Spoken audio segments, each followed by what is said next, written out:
లఖద్ కాన లకుం ఫీ రసూలిల్లాహి ఉస్వతున్ హసనా వఖాల తఆలా వమా అర్సల్నాక ఇల్లా రహ్మతల్ లిల్ ఆలమీన్ వఖాల తఆలా వమా అర్సల్నాక ఇల్లా కాఫతల్ లిన్నాస్. అల్లాహ్ సుబ్హానహు వ తఆలా ప్రవక్త ముహమ్మద్ సల్లల్లాహు అలైహి వసల్లం వారి సీరత్, ఆయన జీవితము సాక్షాత్తు ఖురాన్లో పెట్టేశారు. ప్రవక్త సల్లల్లాహు అలైహి వసల్లం వారి సీరత్ గురించి విశ్వాసుల మాతృమూర్తి ఉమ్ముల్ మొమినీన్ ఆయిషా సిద్దికా రదియల్లాహు అన్హా అడిగితే సహీ ముస్లింలో హదీస్ వస్తుంది. ఉమ్ముల్ మొమినీన్ ఆయిషా అన్నారు, ఖురాన్ చదవలేదా అన్నారు. సాక్షాత్తు ఖురాన్ ఆయన యొక్క జీవితం అని అన్నారు. అంటే భూమిపై ఆచరణాత్మకమైన జీవితము, ఆచరణాత్మకమైనటువంటి ఖురాన్ ఎవరైనా ఉన్నారంటే ఆయన ముహమ్మద్ సల్లల్లాహు అలైహి వసల్లం. భూమిపై నడుస్తున్నటువంటి ఖురాన్, ప్రవక్తల జీవితాలు మనందరికీ ఒక ఆదర్శము. అందుకే మన ప్రవక్తల గురించి తెలుసుకుంటూ ప్రవక్త ముహమ్మద్ సల్లల్లాహు అలైహి వసల్లం గురించి కూడా తెలుసుకుందాం. ప్రవక్తలలో మొదటి ప్రవక్త నబీ, మొదటి మానవుడే ఆదం అలైహిస్సలాం. ఆదం అలైహిస్సలాం ఆయన జీవితంలో మనము నేర్చుకోవలసింది ఒక ముఖ్యమైనటువంటి, ఒక మూలమైనటువంటి విషయం ఉంది. అది తప్పు చేసిన తర్వాత పశ్చాత్తాపపడటం. ఆదం అలైహిస్సలాం వారు తప్పు యొక్క పశ్చాత్తాపం పడ్డారు. ఆయన తప్పు చేశారు, శైతాన్ కూడా తప్పు చేశాడు. కానీ శైతాను తన తప్పుని ఒప్పుకోలేదు, దాన్ని తప్పు అనుకోలేదు. కానీ ఆదం అలైహిస్సలాం తన తప్పుని ఒప్పుకున్నారు. ఇది మనం నేర్చుకోవాలి ఆదం అలైహిస్సలాం నుండి. తాను చేసిన తప్పుని ఒప్పుకోవటము ఇది ప్రవక్తల యొక్క సాంప్రదాయం. ప్రవక్తలు ఇదే మనకు నేర్పించారు. అప్పుడే మనము రైట్ పాత్, సన్మార్గంలో ఉంటాం, రుజు మార్గంలో ఉంటాం. తర్వాత వెంటనే చేసిన తప్పుకి ప్రాయశ్చిత్తం పట్టం. ప్రాయశ్చిత్తం ఏంటి? ఖాలా రబ్బనా జలమ్నా అన్ఫుసనా వ ఇల్లం తగ్ఫిర్ లనా వ తర్హమ్నా లనకూనన్న మినల్ ఖాసిరీన్. ఆ ప్రాయశ్చిత్తం కూడా ఎలాగా?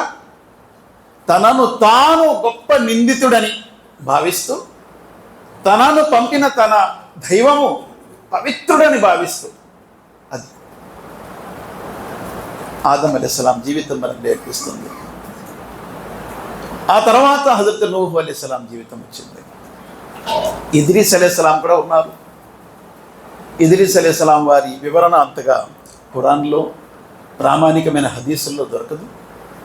కానీ ఇద్రీస్ అలైహిస్సలాం వారు, ఆయన కూడా అల్లాహ్ సుబ్హానహు వ తఆలా యొక్క గొప్ప భక్తుడని అల్లాహ్ ఖురాన్లో అంటున్నాడు. వజ్కుర్ ఫిల్ కితాబ ఇద్రీస్. ఇద్రీస్ అలైహిస్సలాం వారి విషయం కూడా అల్లాహ్ ఖురాన్లో చర్చించాడు. వీళ్ళందరూ కూడా, ప్రవక్తలందరూ కూడా ఏకత్వంపై ఉండేవారు, తౌహీద్పై ఉండేవారు, అల్లాహ్ యొక్క విధేయత చూపేవారు. వారి జీవితాల్లో మనం నేర్చుకోవాల్సింది ఇన్నహు కాన సిద్దీకన్ నబియ్యా వ రఫఅనహు మకానన్ అలియ్యా. ఆయన కూడా సత్యవంతుడు. అంటే ప్రవక్తలందరూ సత్యవంతులు. ప్రవక్తల జీవితాలు మనకు సత్యం అనేది నేర్పిస్తుంది. సత్యంపై జీవించటము, సత్యంపై సాక్ష్యంగా ఉండటము, సత్యంపై నిలకడగా ఉండటము. తర్వాత హజరత్ నూహ్ అలైహిస్సలాం వారి జీవితం వస్తుంది. హజరత్ నూహ్ అలైహిస్సలాం వారి జీవితంలో మనము నేర్చుకోవలసినటువంటి మూలమైన విషయము, హజరత్ నూహ్ అలైహిస్సలాం సుతరాము ఎంత మాత్రము అల్లాహ్ కార్యము చేయటములో విసుగు చెందలేదు. మనం విసుగు చెందుతాము, నిరాశ చెందుతాము. ఆయన నిరాశ చెందలేదు. ఒక గొప్ప వయసు 950 సంవత్సరాలు. ఫలబిస ఫీహిం అల్ఫ సనతిన్ ఇల్లా 50 ఆమ. 950 సంవత్సరాలు ధర్మ సందేశ కార్యక్రమం చేస్తూనే ఉన్నాడు. ఆ తర్వాత ఆయనపై ఎప్పుడైతే తిరగబడ్డారో ఆయన అన్నారు, అల్లా నేను వీళ్ళతో ఇంకా పోటీ పడలేను, నేను బలహీనైపోయాను. హజరత్ నూహ్ అలైహిస్సలాం వారు తౌహీద్ యొక్క సందేశం ఇవ్వటంలో మొట్టమొదటి కాబట్టి ఆయన రసూల్, నబీల తర్వాత రసూల్, మొదటి రసూల్ హజరత్ నూహ్ అలైహిస్సలాంని అంటారు. 5 విగ్రహాల్ని పూజించారు ఆయన కాలంలో. విగ్రహారాధన ప్రారంభమైపోయింది భూమిపై. అప్పటిదాకా విగ్రహాన్ని లేదు. నూహ్ అలైహిస్సలాం వారి కాలం నుండి విగ్రహారాధన ప్రారంభమైంది. ఎవరెవరు వాళ్ళు? 5 విగ్రహాల పేరు అల్లా 71వ సూర నూహ్లోనే చెప్తున్నారు. వద్, సువా, యగూస్, యహూక్, నస్ర్. ఈ 5 విగ్రహాల ఆరాధన జరిగింది. దాన్ని ఖండించారు హజరత్ నూహ్ అలైహిస్సలాం. కానీ జాతి ప్రజలు వినలేదు. చాలా తక్కువ మంది విశ్వసించారు. వమా యుమిను ఇల్లా ఖలీలా, చాలా తక్కువ మంది. వమన్ ఆమన మఅహు ఇల్లా ఖలీల్, ఆయనతో విశ్వాసులు చాలా తక్కువ మంది ఉన్నారు, నావెక్కేవారు. అల్లా వారిని కాపాడాడు, మిగతా అందరినీ తుడిచిపెట్టేశాడు. మనందరికీ తెలిసినటువంటి విషయం. జలప్రలయం ద్వారా సమాప్తమైనటువంటి ఆ జాతి హజరత్ నూహ్ అలైహిస్సలాం వారి జాతి. హజరత్ నూహ్ అలైహిస్సలాం దువా చేస్తూ ఒక మాట అన్నారు, అల్లా ఒక్క అవిశ్వాసిని కూడా భూమిపై మిగిల్చి ఉంచవద్దు. ఒక్క అవిశ్వాసిని కూడా. ఎందుకు? యుజిల్లు ఇబాదత్, వారు గనక ఉంటే నీ దాసుల్ని మార్గం తప్పిస్తారు. హజరత్ నూహ్ అలైహిస్సలాం తర్వాత హూద్ అలైహిస్సలాం. ఎవరు? హూద్ అలైహిస్సలాం. హూద్ అలైహిస్సలాం వారి జాతి ప్రజల పేరేంటి? ఆద్, కౌమె ఆద్, ఆద్ జాతి వారు. ఆద్ జాతి ప్రజలు తమ బలముపై గర్వపడేవారు. అల్లా సమాధానంలో అన్నాడు, మిమ్మల్ని సృష్టించువాడు మీకంటే బలశాలి అన్నాడు. సమాధానం, మీ బలంపై మీరు గర్వపడుతున్నారే, మిమ్మల్ని సృష్టించేవాడు మీపై బలశాలి. ఆద్ జాతి కేవలము గాలితో నాశనం చేయబడింది. తీవ్రమైన గాలి అల్లా పంపించాడు. 7 లయాలిన్ వ 8 అయ్యామిన్, 7 రాత్రులు 8 పగళ్ళు తీవ్రమైన గాలి వీచింది. జాతి ప్రజలందరూ కూడా మటుమాయమైపోయారు. ఖర్జూరపు దూలాల మాదిరిగా కుప్పకు కూలిపోయారని అల్లాహ్ సుబ్హానహు వ తఆలా తన గ్రంథంలో అంటున్నాడు. ఆ జాతి నాశనమైన తర్వాత సమూద్ జాతి వచ్చారు. కౌమె ఆద్, హూద్ అలైహిస్సలాం వారి సందేశాన్ని తిరస్కరించారు. కౌమె సమూద్ వచ్చారు. కౌమె సమూద్ సాలిహ్ అలైహిస్సలాం వారి ప్రవక్త అదే జాతిలో నుంచి అల్లాహ్ పంపించారు. ప్రతి ప్రవక్త తమ జాతిలో నుంచి అల్లాహ్ పంపించారు. వైలా ఆదిన్ అకాహుం హూద, వైలా సమూద అకాహుం సాలిహ, వైలా మదియన అకాహుం షుఐబ. ఆ జాతి ప్రజలలో నుంచి అల్లాహ్ ప్రవక్తలు ఎందుకు పంపించాడు? ఎందుకండి? జాతి ప్రజలలో నుంచి అల్లాహ్ ప్రవక్తను ఎందుకు పంపించాడు? ఆ జాతి గురించి ఆ ప్రవక్తకు బాగా తెలుస్తుంది, పరిచయం ఉంటున్నాడు కాబట్టి. వేరే జాతి వారిని తీసుకొచ్చి వేరే చోట ప్రవక్తగా అల్లాహ్ పంపించలేదు. ప్రతి ప్రవక్త తమ జాతిలో నుంచి. ఒకటి. రెండవది, ప్రతి ప్రవక్తకు ఆ భాషలోనే పంపించారు. ఏ భాష అయితే ఆ ప్రాంతీయులకు తెలుసు. వమా అర్సల్నా మిర్ రసూలిన్ ఇల్లా బిలిసాని ఖౌమి, మేము ప్రవక్తల్ని పంపము కానీ అదే భాషలో, ఏ భాష అయితే ప్రాంతీయులకు తెలుసు. దీని ద్వారా మనకేం తెలుస్తుంది? ప్రాంతీయ భాష మరియు జాతి వ్యక్తికి అల్లా ఎక్కువ గుర్తింపిచ్చాడు ప్రవక్తలలో. ఇది మనకేం పాఠం ఉంది? ఇందులో మనకేం పాఠం ఉంది? మనము కూడా మన దేశంలో ఉన్నటువంటి ఎన్నో జాతులు ఉన్నాయి. ఆ జాతులలో సందేశం ఇవ్వటానికి ఆ జాతి వ్యక్తిని దాయిగా చేస్తే చాలా లాభదాయం ఉంటుంది. అలాగే ఆ జాతి మాట్లాడే భాష, అందులో అనర్గళంగా మాట్లాడే వ్యక్తిని దాయిగా చేస్తే ఎక్కువ లాభం ఉంటుంది.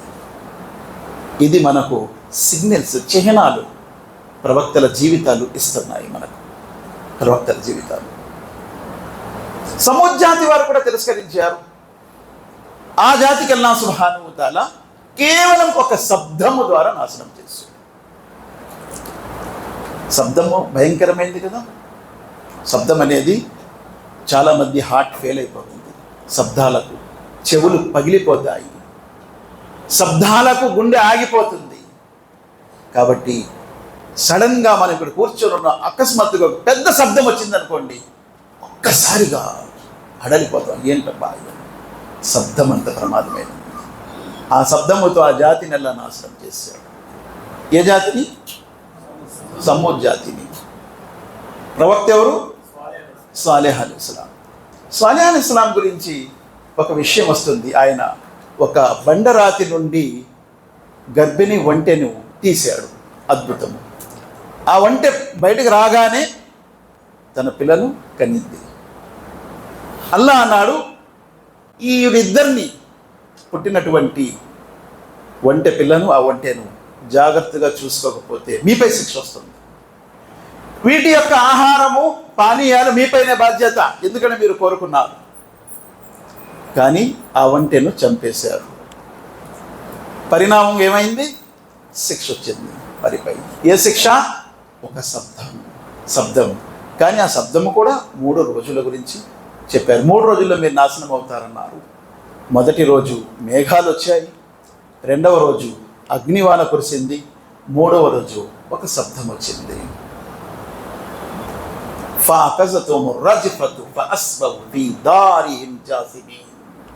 ఒక శబ్దం వచ్చింది, వారు తమ తమ నివాసాలలోనే కుప్పకూలిపోయారు. ఈ జాతులు మనకు నేర్పిస్తున్నాయి ఏంటంటే, ప్రవక్తల సీరతులు మనకు నేర్పిస్తున్నాయి ఏంటంటే, విశ్వాస ప్రకటన అనేది అవసరము, తిరస్కారం అనేది ప్రమాదకరము, విశ్వాస స్వీకారం అనేది కారుణ్యము. కాబట్టి తిరస్కరించే వారి కొరకు బాధ్యులు మీరు కాదు అని ఇక్కడ చెప్తున్నాడు అల్లాహ్ సుబ్హానహు వ తఆలా. కానీ మనం బాధ్యత తీసుకుంటున్నాం. తిరస్కార వైఖరి అవలంబించేవారు మనం బాధ్యులం కాదు. అది అల్లాహ్ బాధ్యత, అల్లాహ్ బాధ్యత. ఆ తర్వాత సాలెహ్ అలైహిస్సలాం వారి తర్వాత ఇక ఇబ్రాహీం అలైహిస్సలామే వస్తున్నారు. హజరత్ ఇబ్రాహీం ఖలీలుల్లాహ్ అలైహిస్సలాం వారి నుండి మరొక తరము ప్రారంభమైనట్టే అనిపిస్తుంది ఇబ్రాహీం ఖలీలుల్లాహ్ అలైహిస్సలాం. ఎందుకంటే పూర్తి భూప్రపంచంపై తౌహీద్, ఏకేశ్వరోపాసన ఏదైతే అకీదా మీరు వింటున్నారో అది సమాప్తమైపోయింది. మరలా దాన్ని పునర్నిర్మాణం చేయటము, పునఃస్థాపితం చేయటము చాలా పెద్ద పని. అది ఇబ్రాహీం అలైహిస్సలాం వారు చాలా సులువుగా సాధించారు. ఆయన సాధించడానికి ఇబ్రాహీం అలైహిస్సలాం జీవితంలో మనకు తెలిసిందేంటి? హజరత్ ఇబ్రాహీం ఖలీలుల్లాహ్ అలైహిస్సలాం వారు అల్లాహ్ సుబ్హానహు వ తఆలా పట్ల అంత ప్రేమతో ఉండేవారు.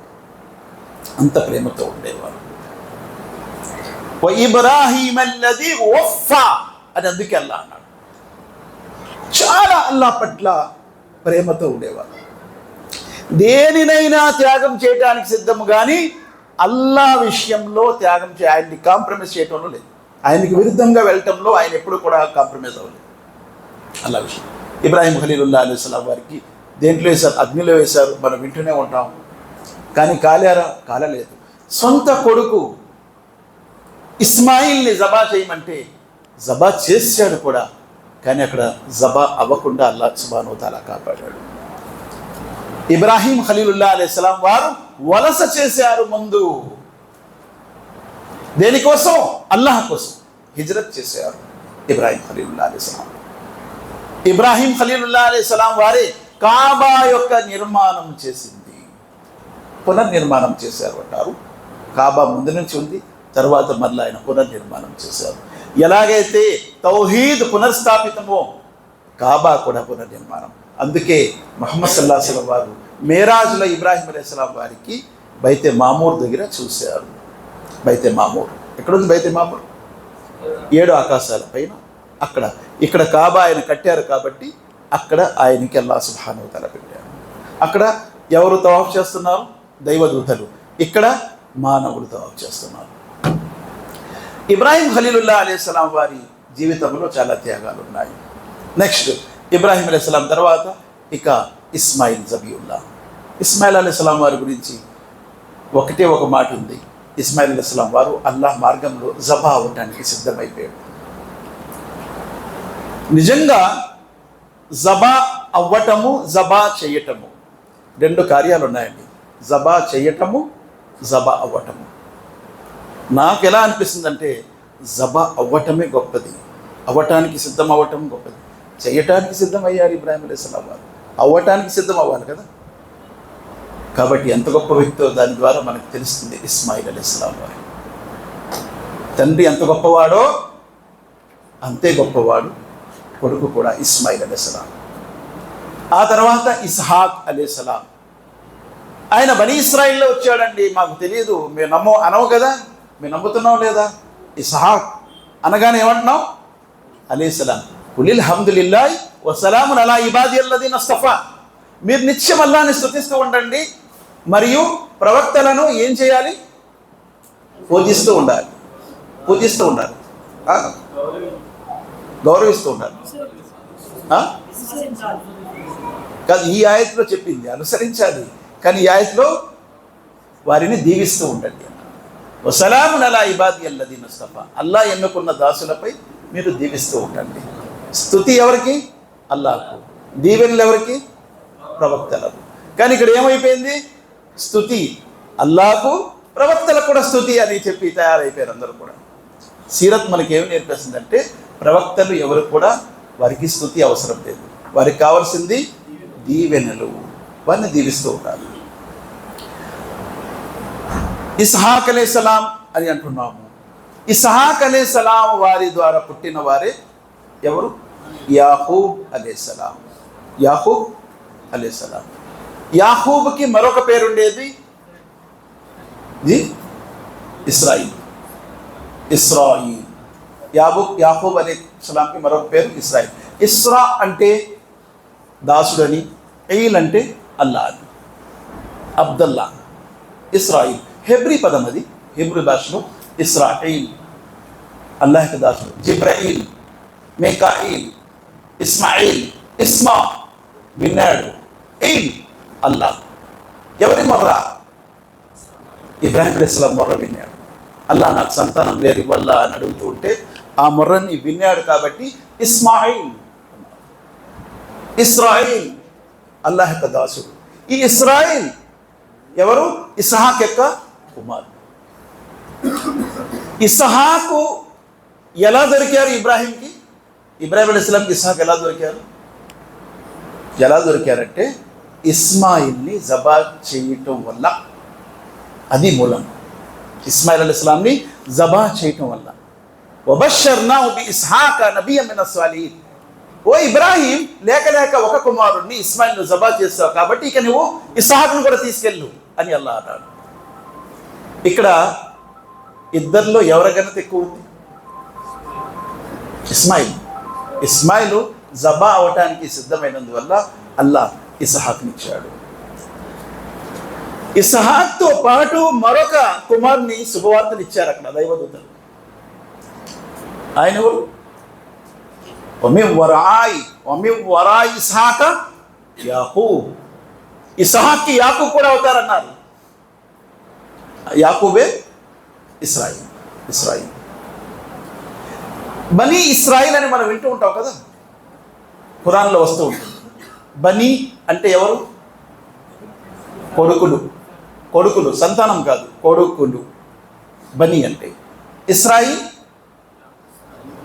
యాకూబ్ అలైహిస్సలాం వారి కుమారుడు, కొడుకు. ఎందుకు? డజన్ మంది ఉండేవారు, 12 మంది. అందుకే బనీ ఇస్రాయిల్. ఆ బనీ ఇస్రాయిల్ అక్కడి నుంచి ప్రారంభమై ముహమ్మద్ సల్లల్లాహు అలైహి వసల్లం వారి కాలం వరకు ప్రవక్తలు వచ్చారు. దేంట్లో? బనీ ఇస్రాయిల్లో. ముహమ్మద్ సల్లల్లాహు అలైహి వసల్లం వారికి ముందు ఎవరు వచ్చారు? ఈసా అలైహిస్సలాం. ఈసా అలైహిస్సలాం తర్వాత ఇంకా బనీ ఇస్రాయిల్ ఎవరైనా ప్రవక్తలు వచ్చారా? రాలేదు. ఈసా అలైహిస్సలాం తర్వాత బనీ ఇస్మాయిల్లో ప్రవక్త వచ్చారు. ఆయన ఎవరు?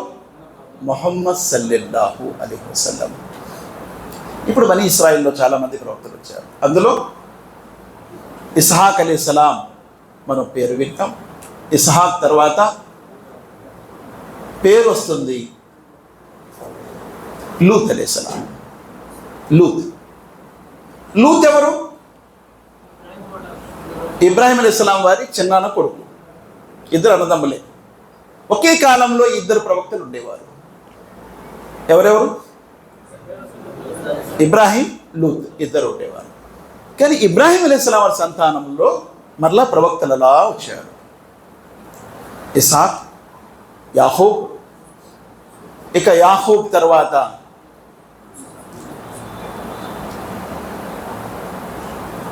మూసా అలైహిస్సలాం వారి గురించి ఎక్కువ వస్తుంది. మూసా అలైహిస్సలాం వారి గురించి. కానీ మూసా అలైహిస్సలాం వారి మామగారు ఎవరైనా అంటారు ఎక్కువగా షోయిబ్ అలైహిస్సలాం. ఐకా అనే జాతి గురించి చెప్పాడు కదా అల్లాహ్ సుబ్హానహు వ తఆలా. మదియన్ జాతి, వైలా మదియన అకామ్ షోయిబ్. మదియన్ జాతి, ఐకా జాతి, ఈ జాతుల గురించి ప్రస్తావన వచ్చింది. ఆ జాతి వారి కొరకు వారి సహోదరుడు షోయబ్ని అల్లాహ్ ప్రవక్తకు పంపించాడు. ఆ షోయబ్ అలైహిస్సలాం వారి కాలంలోనే మూసా అలైహిస్సలాం వారు కూడా ప్రవక్త అయ్యారు. మూసా అలైహిస్సలాం వారి సహోదరుడు ఉండేవారు ప్రవక్త, హారూన్ అలైహిస్సలాం వారు. అన్నదమ్ములు ఇద్దరు కూడా ప్రవక్త. కానీ హారూన్ అలైహిస్సలాం వారికి ప్రవక్త పదవి ఎలా దొరికింది? మూసా అలైహిస్సలాం వారి దువా. వజఅల్లి వజీరన్ మిన్ అహ్లి హారూన అఖీ ఉష్దుద్ బిహి అజ్రి. అల్లాహ్ నా భుజబలం కోసము నా సహోదరుడైన హారూన్ని కూడా ప్రవక్తగా పంపు. మరొక చోట అన్నారు, హారూన్ దగ్గర కూడా నువ్వు దైవదూత జిబ్రీల్ని పంపించు అన్నారు. దైవదూతని పంపించు, మలక్ని పంపించు అన్నారు. అల్లాహ్ పంపించి ఆయన్ని కూడా ప్రవక్తగా ఎన్నుకున్నారు. అయిపోయారు. ఆ తర్వాత అయ్యూబ్ అలైహిస్సలాం. ఆయన్ని యోబ్ అంటారు క్రైస్తవులు. ఈ ప్రవక్తల జీవితాలన్నిటిలో మనకి గొప్ప గొప్ప గుణపాఠాలు ఉంటాయి. అయ్యూబ్ అలైహిస్సలాం జీవితం సబర్, ఓర్పు, సహనము. మూసా అలైహిస్సలాం జీవితము ధైర్య సాహసాలతో అల్లాహ్ యొక్క దావత్ సందేశం ఇవ్వటం. ఫిరౌన్ లాంటి వాడి దావత్ ఇవ్వటం మామూలు పని కాదు. మాట్లాడితే చంపేస్తున్నాడు, మాట్లాడితే సిలువ వేసేస్తున్నాడు, మాట్లాడితే కేసు పెట్టేస్తున్నాడు. వాడికి దావత్ ఎవరిస్తారు? ధైర్యంగా ఇచ్చారు. అది మూసా అలైహిస్సలాం దావత్ ఇచ్చారు. హారూన్ అలైహిస్సలాం తోడుగా ఉన్నారు. అయ్యూబ్ అలైహిస్సలాం అయిపోయింది. తర్వాత యూనుస్ అలైహిస్సలాం. యోనా అంటారు కదా, చేప పొట్టలో పాపం బంధించబడ్డారు. ఒక గొప్ప ప్రవక్త. కానీ చేప పొట్టలో బంధించబడినప్పటికీ అల్లాహ్ మీద కించెత్తైనా ఆరోపణ చేయలేదు. కానీ మనం ఏం చేస్తాం? మనం చాలా భక్తులం అండి. చాలా హజ్జులు చేసాం, ఉమ్రాలు చేసాం, అన్నీ చేసాం. ఏదో అల్లాహ్ చిన్న మనకి టెస్ట్ పెట్టాడు, పరీక్ష పెట్టాడు, శిక్ష ఇచ్చాడు అనుకుందాం. వెంటనే ఏం చేస్తాం? మొత్తం అంతా కూడా ఉతికి ఆరబెట్టేస్తాం. ఆరబెట్టేస్తాం. కానీ యూనుస్ అలైహిస్సలాం, అల్లాహ్ నువ్వు పవిత్రుడవు, పరిశుద్ధుడవు, నేను పాపాత్ముడిని, నేను లోపాలతో ఉండేవాడిని, నువ్వు లోపరహితుడవు. సరే, ఇది అల్లా ఇలాహ ఇల్లా అంత సుబ్హానక ఇన్నీ కుంతు మినజ్ జాలిమీన్. అయ్యూబ్ అలైహిస్సలాం కూడా ఏం దువా చేశారు? అన్నీ మస్సన్య జుర్రు అంత అర్హముర్ రాహిమీన్. నేను అనారోగ్యానికి గురైపోయాను, నువ్వు కర్ణించేవాడి వల్ల, అంతేగాని నువ్వు అనారోగ్యం చేసే వల్ల నాకు అన్నారా? నేను అనారోగ్యానికి గురైన, అనారోగ్యం నాకు తాకింది, మస్సన్య జుర్రు. అందుకే ఇబ్రాహిం అలైహిస్సలాం కూడా ఒక మాట అన్నారు, వైదా మరిస్తూ ఫహువ యష్ఫీ. అనారోగ్యానికి నేను గురవుతాను, స్వస్థత నువ్వు చేస్తావు. చూసారు, అనారోగ్యం అల్లా వైపు మరల్చలేదు, నువ్వు చేసావు అనలేదు, నేను గురయ్యాను, స్వస్థత నువ్వు చేస్తున్నావు. అయ్యూబ్ అలైహిస్సలాం, యూనుస్ అలైహిస్సలాం, అలాగే దావూద్ అలైహిస్సలాం. దావూద్ అలైహిస్సలాం ఆయన జీవితంలో అల్లాహ్ సుబ్హానహు వ తఆలాను స్తుతించడంలో చాలా గొప్ప వ్యక్తి. అందుకే ఆయన పేరు మీద ఇప్పటికి కూడా ఏముంది? కీర్తనలు అనే పుస్తకం ఉంది కదా క్రైస్తవుల దగ్గర, కీర్తనలు, దావీదు కీర్తనలు. అల్లాహను చాలా ఎక్కువ స్తుతించేవాడు దావూద్ అలైహిస్సలాం. జబూర్ ఆయనకి అల్లాహ్ ఇచ్చాడు. ఏ గ్రంథం? జబూర్. మూసాకి ఏమి ఇచ్చారు? తౌరాత్. దావూద్ అలైహిస్సలాం తర్వాత ఇంకా ఆయన కుమారుడు, ప్రియ కుమారుడు సులైమాన్ అలైహిస్సలాం. ఇంత పెద్ద రాజ్యం ఇచ్చాడు అల్లాహ్ సుబ్హానహు వ తఆలా. భూలోకానికే అంత పెద్ద రాజు లేడు. ప్రవక్తతో పాటు రాజు ఎవరైనా వచ్చారా? సులైమాన్ అలైహిస్సలాం. గాలిలో ఎగిరే వ్యక్తి, గాలిలో ఎగిరే వ్యక్తి ఎవరైనా ఉన్నారా అంటే సులైమాన్ అలైహిస్సలాం. జిన్నాతులపై కంట్రోల్ ఉన్న వ్యక్తి ఎవరైనా ఉన్నారంటే సులైమాన్ అలైహిస్సలాం. అందుకే ముహమ్మద్ సల్లల్లాహు అలైహి వసల్లం అన్నారు, నా సహోదరుడు సులైమాన్ దువా చేశారు కాబట్టి నేను విడిచిపెట్టేశాను జిన్నులు, లేకపోతే పట్టుకొని మస్జిద్లో కట్టేసేవాడు. అల్లా నాకు ఇచ్చినటువంటి రాజ్యము నా తర్వాత ఎవరికి ఇవ్వద్దు అని అల్లాహతో దువా చేశారు. అంత గొప్ప అధికారము సులైమాన్ అలైహిస్సలాం. మరి ఆయన కాలంలోనే కదా బిల్కిస్ యొక్క సింహాసనము సుమారుగా 1500-2000 కిలోమీటర్ల దూరం నుండి ఆ సింహాసనం క్షణాల్లో వచ్చేసింది. మరి ఎంత గొప్ప వ్యక్తులు ఉన్నారు ఆ కాలంలో. సులైమాన్ అలైహిస్సలాం. కానీ సులైమాన్ అలైహిస్సలాం అంత గొప్ప వ్యక్తి అయినా ఉత్తరం రాసేటప్పుడు ఏమి రాశాడు? బిస్మిల్లాహిర్ రహమానిర్ రహీం. 786 రాశాడు, 786 రాశారు. బిస్మిల్లాహిర్ రహమానిర్ రహీం. అనంత కరుణామయుడు, అపార కృపాశీలుడు అయినటువంటి అల్లాహ్ నామములో. కాబట్టి ఎంత గొప్ప వ్యక్తి అయినప్పటికీ తన పేరు చాటుకోలేదు, ఆయన అల్లాహ్ పేరే చాటాడు. సులైమాన్ అలైహిస్సలాం వారి తర్వాత మధ్యన ఎవరైనా మిస్ అయిన ప్రవక్తలు? యూసుఫ్ అలైహిస్సలాం. చాలా గొప్ప వ్యక్తి అసలు యూసుఫ్ అలైహిస్సలాం. అక్కడి నుంచే కదా అసలు టర్న్ అయింది కదా. బనీ ఇస్రాయిల్ ఇక్కడి నుంచి ఫిరౌన్ దగ్గరికి ఎక్కడికి వెళ్ళిపోయారు? పాలస్తీనా నుండి ఇజ్రాయెల్ తమ పితరుల యొక్క స్థలము నుండి ఎక్కడికి వెళ్ళిపోయారు? మిస్ర్ వెళ్ళిపోయారు, ఈజిప్ట్ వెళ్ళిపోయారు. ఎందుకు వెళ్ళారు అనేది యూసుఫ్ అలైహిస్సలాం కథ మనకు చెప్తుంది. కానీ యూసుఫ్ అలైహిస్సలాంకి అల్లాహ్ సుబ్హానహు వ తఆలా జ్ఞానం అనేది ఇచ్చాడు. ఒక్క జ్ఞానం అనేది ఎవరికైతే అల్లాహ్ సుబ్హానహు వ తఆలా ఇస్తాడో ఆ వ్యక్తి ప్రతి ఇబ్బందుల నుండి, ప్రతి కష్టాల నుండి బయటపడే అవకాశం ఉంది అనే పాఠం నేర్పిస్తుంది. జ్ఞానం అంత గొప్పది. అందుకే యూసుఫ్ అలైహిస్సలాంకి కలల సారాంశం చెప్పే జ్ఞానం అల్లాహ్ ఇచ్చాడు. ఖైదీగా ఉన్నటువంటి యూసుఫ్ ఏమైపోయారు?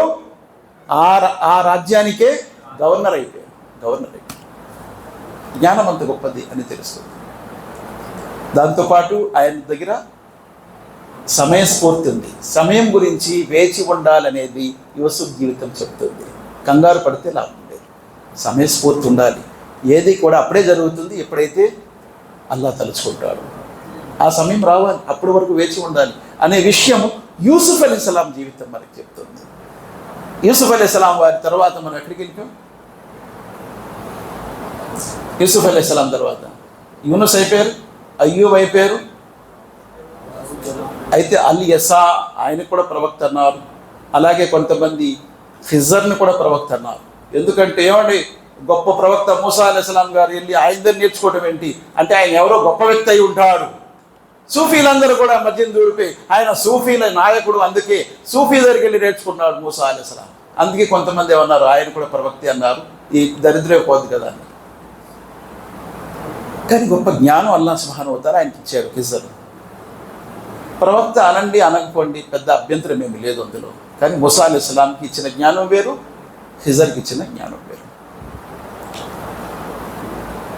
షుఐబ్ అలైహిస్సలాం గురించి విన్నాం మనం. ఆ తర్వాత హజరత్ ఈసా అలైహిస్సలాం, జకరియా అలైహిస్సలాం, జకరియా యహ్యా అలైహిస్సలాం, జుల్కర్నైన్ ఒక రాజు, కొంతమంది ప్రవక్త అంటారు కానీ ప్రవక్త మాత్రం కాదు, ఆయన ఒక రాజు. ఆయన న్యాయానికి ధర్మానికి ఒక సూచన, ఆయన సూచన న్యాయం ధర్మాన్ని స్థాపించడానికి తూర్పు పడమరలు కూడా ప్రయాణం చేశాడు ఒక గొప్ప రాజు జుల్కర్నైన్. ఆయన గురించి సూరహ్ కహ్ఫ్లో వస్తుంది. ఆయన కట్టినటువంటి గోడ గురించి ప్రస్తావన వస్తుంది. ఖయామత్ నాడు అది విరిగిపోతుంది, యాజూజ్ మాజూజ్ అనే జాతి వారు వచ్చేస్తారు అని అంత విషయం కూడా అల్లాహ్ ఖురాన్లో సూరహ్ అంబియా సూరహ్ కహ్ఫ్లో చెప్తున్నారు. జకరియా అలైహిస్సలాం యొక్క గొప్ప వృత్తాంతం ఉంది. ఆయన కూడా సంతానము లేరు. సంతానము లేకపోతే అలా వేచి ఉండి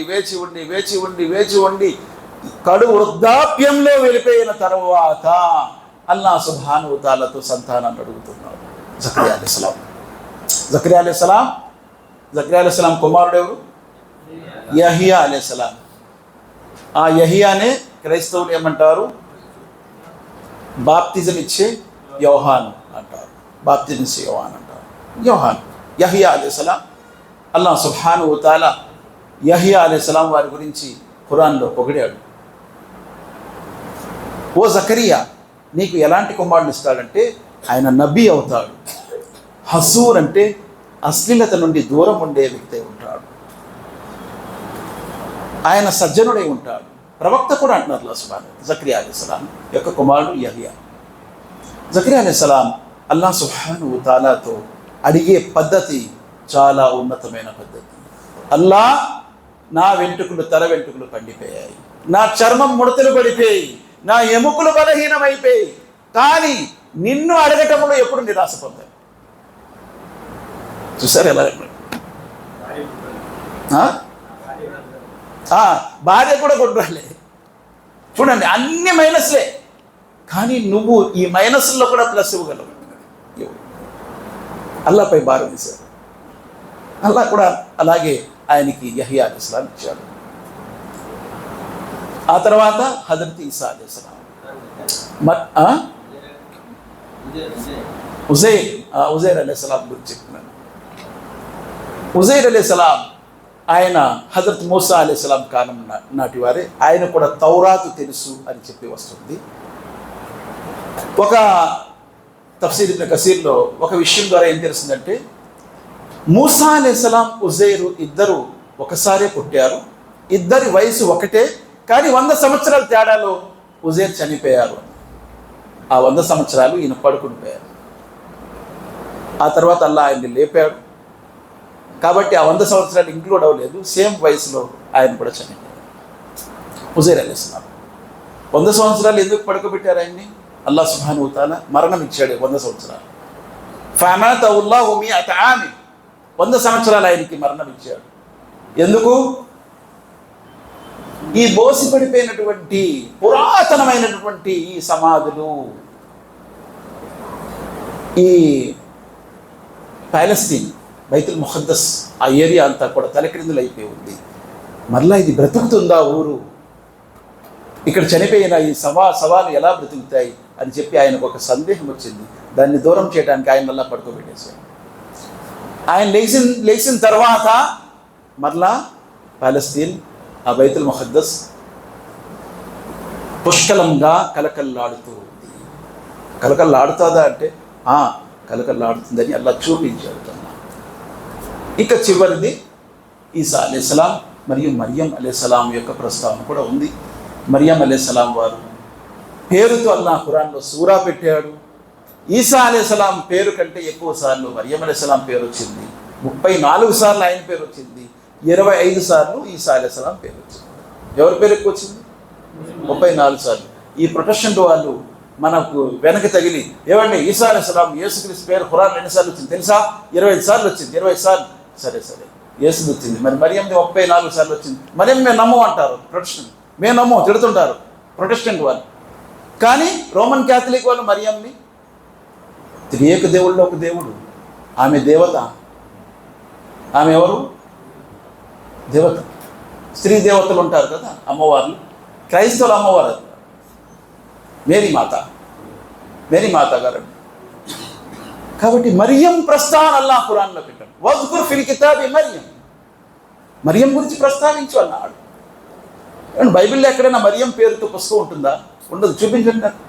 ఉండదు. కానీ మరియం పేరుతో ఖురాన్లో సూరా ఉంది. ప్రవక్త గారు తన తల్లి పేరు మీద, ఆమీనా పేరు మీద సూరా పెట్టుకోవచ్చు కదా? పెట్టుకున్నారా? పెట్టుకునే అవకాశం ఉందా? ఆయన పెట్టుకోగలరా? లేదు. అల్లాహ్ చెప్తేనే పెట్టాలి. మరియం పేరు పెట్టండి, పెట్టారు. ఎవరు వారు? ఇజ్రాయిల్కి సంబంధించిన వారు, ఇస్రాయిల్ ప్రజలకు సంబంధించిన. పెట్టవలసిందే, నమ్మవలసిందే అంటే నమ్మారు, పెట్టారు. లాస్ట్ ఇంకా ఈసా అలైహిస్సలాం. ఇన్షాల్లా నెక్స్ట్ క్లాస్లో రేపు ఈసా అలైహిస్సలాంతో పాటు ముహమ్మద్ సల్లల్లాహు అలైహి వసల్లం చరిత్ర కూడా అయిపోయింది. అల్లాహ్తో దువా చేసి ముగిస్తున్నాను. అల్లాహ్ ఖురాన్ మరియు హదీస్ ఎన్నో చదువుతూ వాటిని ఆచరిస్తున్నాను. ఆ విషయాన్ని తెలియని వారి వరకు అందించే భాగ్యానికి సాధించాక అల్లాహ్ బ్రతికిన నాళ్ళు ఇస్లాంపై బ్రతికే భాగ్యానికి సాధించి మరణం ఈమాన్పై ప్రసాదించి. అయిపోయింది టైం? 10 నిమిషాలు ఉందా? అయితే ఈసా అలైహిస్సలాం నవ్వుకొట్టేద్దాం ఇన్షాల్లాహ్. హజరత్ ఈసా అలైహిస్సలాం యేసుక్రీస్తు వారు, ఆయన్ని మేము యేసు అని అనము.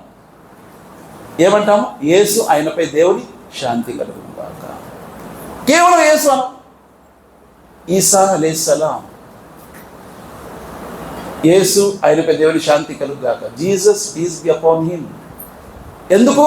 నేను ముందే చెప్పాను, ప్రవక్తలకు ఏం కావాలి? దీవెనలు. ప్రవక్తకి కావాల్సింది ఏంటి? దీవెనలు. అల్లాహ్కి ఏం కావాలి? స్తుతి. కానీ వీళ్ళేం చేశారు? ప్రవక్తకి దీవెన ఇవ్వడం మానేశారు, ప్రవక్తకి స్తుతిస్తున్నారు, అల్లాహ్ని స్తుతించడం మానేది. అన్ని తప్పులే. అక్కడ రాంగ్, ఇక్కడ రాంగ్, అక్కడ రాంగ్. కొన్ని పరీక్షలు ఉంటాయి కదా, కొన్ని పరీక్షలు అక్కడేంటి? తప్పు రాస్తే -1 మైనస్ అయిపోతుంది. అదే అయిపోతుంది. ఎక్కడైతే అల్లాహ్ను స్తుతించడం మానేశారో, యేసుని స్తుతించారో, వీళ్ళ మొత్తం భక్తంతా కూడా వ్యర్థమైపోయింది. ఆమిలతున్ నాసిబా తస్లా నారన్ హామియా. వీరు కర్మలు చేస్తూ అలసిపోతారు, అంత కర్మ చేస్తారు, కానీ నరకంలో పడతారు. ఎందుకంటే అది రాంగ్ చేస్తుంది. స్తుతి ఎప్పుడు అల్లాహకే. దీవెన్లు ప్రవక్తలు, అల్లాహ్ యొక్క దాసులు. హజరత్ ఈసా అలైహిస్సలాం యేసుక్రీస్తు వారు తండ్రి ప్రమేయం లేకుండా తల్లి ద్వారా పుట్టారు. ఇది ఖురాన్ చెప్తుంది. హజరత్ ఈసా అలైహిస్సలాం అల్లాహ్ యొక్క నబీ మరియు రసూల్. హజరత్ ఈసా అలైహిస్సలాం అల్లాహ్ యొక్క దాసుడు. కొడుకు కాదు, కుమారుడు కాదు. కుమారుడు చెప్పటంలో గౌరవం ఉందా? దాసుడు చెప్పటంలో గౌరవం ఉందా? దాసుడు చెప్పటంలో గౌరవం. ఎందుకంటే అల్లాహ్కి ఎవరు కూడా కుమారుడు లేరు, సంతానం లేరు. అందరూ అల్లాహ్ దాసులే. ఇన్ కుల్లు మన్ ఫి సమావాతి వల్ అర్ది ఇల్లా అతి రహ్మాని అబద. భూమి ఆకాశాల్లో ఉన్నవారంతా కూడా అల్లాహ్ దగ్గర ఎలా వెళ్తారు? దాసులుగా వెళ్తారు. కుమారులుగా ఎవరు కూడా వెళ్తారు. అల్లాహ్కు సంతానం అనేది లేదు, కుమారులు లేదు, కుమార్తెలు కూడా. మక్కాలో ఉన్న ముష్రికులు కుమార్తెల్ని పెట్టుకున్నారు. ఎవరా కుమార్తెలు? 3. ఆ 3 పేర్లు ఏంటి? లాత్, మనాత్, ఉజ్జా. 3 కుమార్తెలు, 3 కుమార్తెలు. అల్లాహ్ కూతుర్లు అనేవారు. వీళ్ళేం చేశారు? అల్లాహ్ కొడుకు రాంగే, కూతుర్లు కూడా రాంగే. ఆయనకు భార్య లేదు కదా అని అల్లాహ్ అన్నాడు. కాబట్టి అల్లాహ్ తన జాతిలో ఏకైకుడు, ఒకే ఒక్కడు. హజరత్ ఈసా అలైహిస్సలాం ఎవరు? మసీహ్. క్రీస్తు కాదు, క్రీస్తు రాంగ్, మసీహ్ కరెక్ట్. మసాయా ఇది కరెక్ట్. ఎందుకో తెలుసు? మసీహ్ అనేది ఆయన పేరు, దాన్ని తర్జుమా చేశారు గ్రీక్లో క్రిస్టాస్ అని. క్రిస్టాస్. క్రిస్టాస్ని మళ్ళీ ఇంగ్లీష్లో ఏం చేశారు? క్రైస్ట్ అన్నారు. క్రైస్ట్ తెలుగులో అన్నారు క్రీస్తు. ఎక్కడిది ఏమైపోయింది? మసీ ఎక్కడ, క్రీస్తు అక్కడ. అసలేంటి? మసాయా. ఆ మసీని తీశారు. మసీని ఏం చేశారు? మసీలో కలిపేసి క్రిస్టాస్ అన్నారు గ్రీక్లో. క్రిస్టాస్ని ఇంగ్లీష్లో వచ్చారు క్రైస్ట్ అన్నారు, తెలుగులో వచ్చారు క్రీస్తు అన్నారు. కాబట్టి ఇవేమి రాంగ్. ఖురాన్లో 11 సార్లు మసీ అని అల్లా వాడాడు. 11 సార్లు మసీ. ఆయన ఎవరు? దేవుని కుమారుడా? కాదు. ఎవరి కుమారుడు? మరియం కుమారుడు, ఇబ్నె మరియం. 23 సార్లు అల్లా ఖురాన్లో చెప్పాడు ఇబ్నె మరియం, మరియమ్మ కుమారుడు. ఆయన మసీ. ఆయన చనిపోయారా? చనిపోయి 3వ దినం లేచారంటారు. చనిపోవడం ఏంటి, మళ్ళా లేకటం ఏంటి? అసలు ఆయన చావే లేదు, ఆయన అల్లా లేపుకున్నాడు. బర్రఫావుల్లాహు ఇలైహి. ఆయన శిలువ మీద వేశారన్నారు. ఆయన ఎవరు పట్టుకోనే లేదంటున్నాడు అల్లాహ్ సుబ్హానహు వ తఆలా. అల్లాహ్ ఆయన్ని సురక్షితంగా లేపుకున్నాడు. ఆయన మరలా వస్తారు. ఎప్పుడు? 2020లోనంట అయిపోయింది. 2010 అన్నారు అయిపోయింది. 2000 అన్నారు అయిపోయింది. ఇలా అయిపోతున్నాయి. కాబట్టి అల్లాహ్ ఏమన్నారు? ముహమ్మద్ సల్లల్లాహు అలైహి వసల్లంని ఈసా అలైహిస్సలాం దగ్గరికి పంపించారు. వెళ్ళారు. ఈసా అలైహిస్సలాం యేసుక్రీస్తుతో కలిశారు. ఎవరు? ప్రవక్త ముహమ్మద్ సల్లల్లాహు అలైహి వసల్లం. అయ్యా, ఒక సీక్రెట్ మీకు అడుగుతాను, మీరు ఎప్పుడు వస్తారో చెప్పండి. ఎవరికి తెలియదు. అది నాకే తెలియదు బాబు అంటున్నాడు. నాకే తెలియదు అంట. నేనేం చెప్తాను? వాళ్ళ గ్రంథంలో కూడా ఉంది కదా, భూమిపై ఏ నరుడికి తెలియదు, మనిషి కుమారుడికి కూడా తెలియదు, దైవదూతలకు తెలియదు, పరలోకంలో ఉన్న తండ్రికి తప్ప, ఆయన తప్ప ఇంకెవరికి తెలియదు. చూసారా? ఆ ఘడియ ఎప్పుడు వస్తుందో, ఖయామత్ ఎప్పుడు వస్తుందో. ఇది ప్రవక్తల యొక్క సున్నతు, సాంప్రదాయం, పద్ధతి. అలా మాట్లాడాలి. కానీ 2000లో వస్తాడు, అది అయిపోయిందా? 2005 అండి అయిపోయిందా? 2010 అండి. ఎందుకు?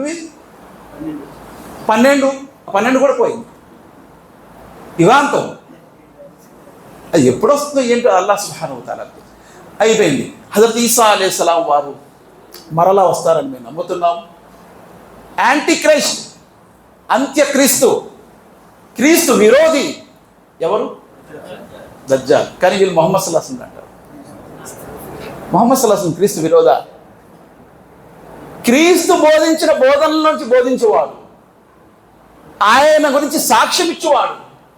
అందుకే అన్నారు కదా, ఎవరైతే సాక్ష్యం ఇస్తారో, మన్ షహాదతు అల్లా ఇలాహ ఇల్లల్లాహ్ వహదహు లా షరీక లహు వ అష్హదు అన్న ముహమ్మదన్ అబ్దుహు రసూలు వ అష్హదు అన్న ఈసా అబ్దుల్లాహి వ రసూలు. ఈసా అలైహిస్సలాం గురించి కూడా ఎవరైతే సాక్ష్యం ఇస్తారో వారి యొక్క పాపాలు అల్లా క్షమిస్తాడు. గతంలో పెద్ద పెద్ద పాపాలు చేసి ఉన్న క్షమించబడతాయి. యేసుని ఏమని సాక్ష్యం ఇవ్వాలి? దాసుడు, ప్రవక్త, అబ్దుల్లాహి వ రసూలు. అల్లాహ్ యొక్క దాసుడు, మరి అల్లాహ్ యొక్క ప్రవక్త. ముందు దాసుడు, తర్వాత ప్రవక్త. ముందు ప్రవక్త కాదు, ముందు దాసుడు, తర్వాత ప్రవక్త. ఎందుకంటే ఈ దాస్యం అనే పదం ప్రవక్తలందరికీ వర్తిస్తుంది, దైవదూతలందరికీ వర్తిస్తుంది, భూలోకంలో ఉండే భక్తులందరికీ వర్తిస్తుంది. అంత గొప్ప పదవి దాస్యం అనేది. కాబట్టి కుమారుడు, కుమార్తె ఇది చెప్పడం మానండి అని అల్లాహ్ అన్నాడు. అందుకే మేము కొడుకు, కూతురు, కుమార్తె, కుమారులు ఇదే బ్రహ్మపుత్రులమండి మేము అంటాం. పుత్రులు కాదు, దాసులు. దాసుల్లోనే నీకు గౌరవం ఉంది, దాస్యంలోనే గౌరవం. హజరత్ ఈసా అలైహిస్సలాం తర్వాత ఖయామత్కి దగ్గరలో వస్తారు. వచ్చిన తర్వాత దజ్జాల్ని, యాంటీ క్రైస్ట్ని, అంత్యక్రీస్తుని, దజ్జాల్ని, వాడి పేరు కూడా మసీ. ఈయన కూడా మసీ అంటే మసీహ్ దజ్జాల్, ఈసా మసీ. ఆ మసీ వచ్చి ఈ మసీని సమాప్తం చేస్తారు. తర్వాత యాజూజ్ మాజూజ్ జాతిని సమాప్తం చేస్తారు. భూమిపై భూలోకమంతా కూడా ఏకేశ్వర ఉపాసనని స్థాపిస్తారు. భూలోకమంతా ఒక్కడు కూడా అల్లాహ్ని విడిచిపెట్టి వేరే వారిని పిలిచేవారు ఉండరు. ఎంత గొప్ప విషయం! అంత గొప్ప విషయం స్థాపన అయిన తర్వాత పిల్లలు, చిన్న పిల్లలు మృగాలతో ఆడుకుంటారు, పాములు పట్టుకుంటారని హదీస్లో కూడా వస్తుంది. బైబిల్లో అయితే వస్తుంది ఇది, కానీ హదీస్లో కూడా వస్తుంది. పాములతో ఆడుకుంటారని, విష సర్పాలతో ఆడుకుంటారు. ఆ తర్వాత ఎంత శుభం ఉంటుంది. ఒక ఒంటె పాలు ఒక ఊరు తాగొచ్చు, ఒక ఆవు పాలు ఒక జాతి ప్రజలు తాగొచ్చు. అంత శుభాలు ఉంటాయి ఆయన కాలంలో. ఆయన కాలంలో భూమి అంత ఎత్తు బంగారం ఇస్తామన్నా ఒక నమాజ్ మాండంట. ఇప్పుడు అంత అవసరం లేదు, ఒక అట్టిపండు ఇస్తారంటే మానేస్తాడు. అప్పుడు భూమి అంత ఎత్తు బంగారం ఇస్తారని మాంటాడు. అంటే అంత విలువ ఉంటుందా? అవును. మరి మస్జిదులు సరిపోతాయా? సరిపోవు. ఎన్ని మస్జిదులు ఉన్నా ఫుల్ అయిపోయి బయట వచ్చేస్తారు. అంత జనాలు ప్రార్థన చేసేవాళ్ళు 5 కోట్లు. అలాంటి కాలము హజరత్ ఈసా అలైహిస్సలాం వచ్చిన తర్వాత వస్తుందని ఎవరు చెప్పారు మనకి? ఎవరు చెప్పారు? ముహమ్మద్ సల్లల్లాహు అలైహి వసల్లం వారు చెప్పారు. ఆయన యాంటిక్రిస్తా? అంత్యక్రిస్తా? ఆయన క్రీస్తు విరోధి అంటారు. ఎలా విరోధి అండి? ఆయన గురించి ఏం చెప్పారో ఒకసారి చదవండి. ముహమ్మద్ సల్లల్లాహు అలైహి వసల్లం వారు. కాబట్టి ముహమ్మద్ సల్లల్లాహు అలైహి వసల్లం గురించి క్రీస్తు కూడా చెప్పారు. ఏమని చెప్పారు? వబషిరం బిరసూలిన్ యాతి మిన్ బాది ఇస్ముహు అహ్మద్. నేను వెళ్ళిన తర్వాత మీ దగ్గర ఒక ప్రవక్త వస్తాడు, ఆయన యొక్క శుభవార్త మీకు ఇస్తున్నాను. ఆయన పేరు అహ్మద్. ఏమండి, నేను వచ్చాను, మీకు ఒక గుడ్ న్యూస్ అన్నాను. ఒక మంచి గురువు గారు వస్తున్నారు నా తర్వాత అంటాను. ఈయనకంటే గొప్పవాడా, నాకంటే గొప్పవాడా, లేకపోతే చెప్పండి తక్కువ? గొప్పవాడు. అందుకే నేను గుడ్ న్యూస్ అంటున్నాను కదా మీకు. మరి క్రీస్తు ఏమన్నారు? ఒక గుడ్ న్యూస్ ఇస్తున్నాను, నా తర్వాత మీకు ఒక గుడ్ న్యూస్. ఎవరు? అహ్మద్ అనే ప్రవక్త వస్తారు, ముహమ్మద్ అనే ప్రవక్త వస్తారు. ఇప్పుడు ఆయన గురించి, ఆయన వచ్చిన తర్వాత ఆయన గురించి చెప్దాం నెక్స్ట్ క్లాస్ ఇన్షాల్లాహ్. వాఖిర్ దావానా అల్హమ్దులిల్లాహి రబ్బిల్ ఆలమీన్. రబ్బనా తఖబ్బల్ మిన్నా ఇన్నక అంతస్ సమీఉల్ అలీమ్ వతుబ్ అలైనా ఇన్నక అంతత్ తవ్వాబుర్ రహీమ్. సుబ్హాన రబ్బిక రబ్బిల్ ఇజ్జతి అమ్మా యసిఫూన్ వసలామున్ అలల్ ముర్సలీన్ వల్హమ్దులిల్లాహి రబ్బిల్ ఆలమీన్. బిరహ్మతిక యా అర్హమర్ రహీమ్.